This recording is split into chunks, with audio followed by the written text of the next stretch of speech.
ก็ครับวันนี้ก็จะมาสอนในงานไวชาร์กครับ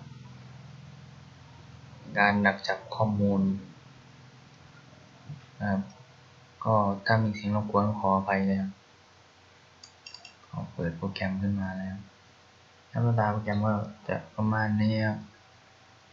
ตัวนี้คือผมใช้อินเทอร์เน็ตหอนะครับก็เนี่ยมันก็จะเริ่มดักจับข้อมูลแล้วเราคลิกเข้าไปดูแล้วก็จะเป็นประมาณนี้ครับ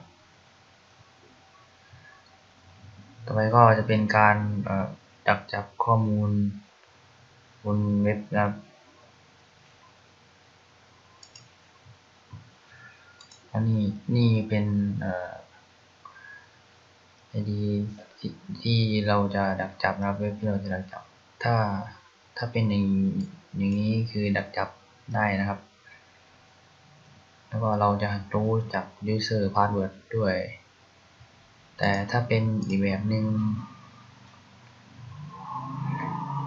คือถ้าเป็นอย่างนี้ครับเป็นมีกุญแจนี้ครับคือเขาเป็นระบบป้องกันดักจับได้ครับแต่เราจะอ่านไม่รู้เรื่องนะครับมันจะเป็นฟอนต์แค่ว่าเป็นฟอนต์ต่างดาวครับก็เราก็มาล็อกอินดูแล้วผมก็ได้สมัคร user password อะไร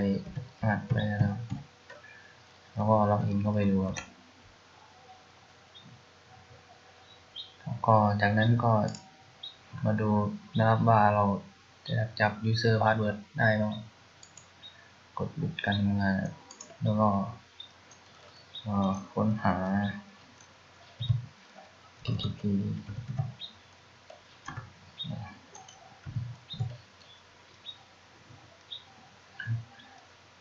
แล้วก็เราถ้าเป็นอย่างนี้ก็จะหายากในหนึ่งนะเพราะว่าเรายังไม่รู้ IP เว็บนี้ครับก็เปิดคอมมานด์ขึ้นดูนะครับก็เปิดขวาแล้วเปิดคอมมานด์คำสั่งเป็นแล้วก็คัดลอกตรงนี้นะครับไปวาง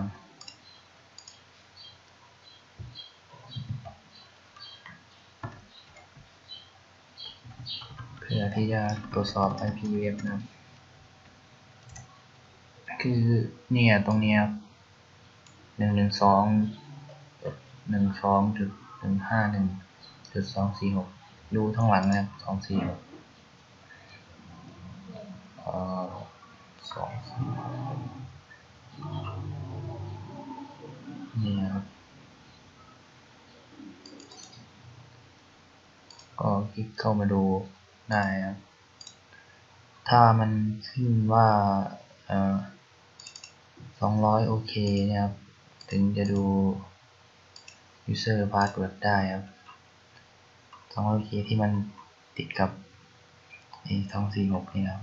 ลองหาดู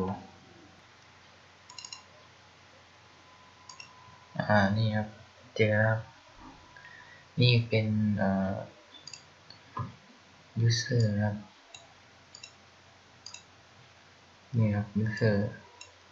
นี่คือ password นะครับแล้วก็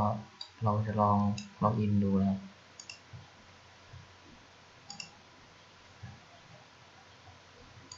user ก็ตามเล่นบล็อกอะไรก็13579นะครับลองยินดูเนี่ยครับก็จะได้ประมาณนี้ครับ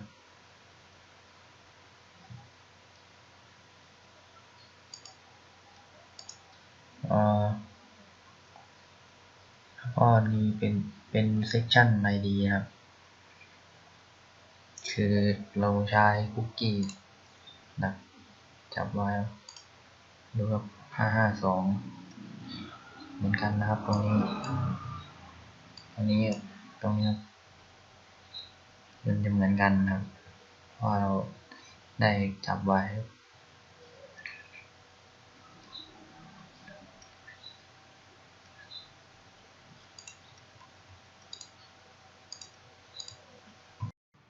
นี่ก็เป็น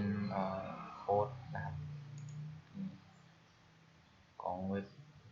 วันเบาๆนะประมาณนี้ครับก็ขอบคุณที่ติดตามรับชมนะครับขอบคุณครับ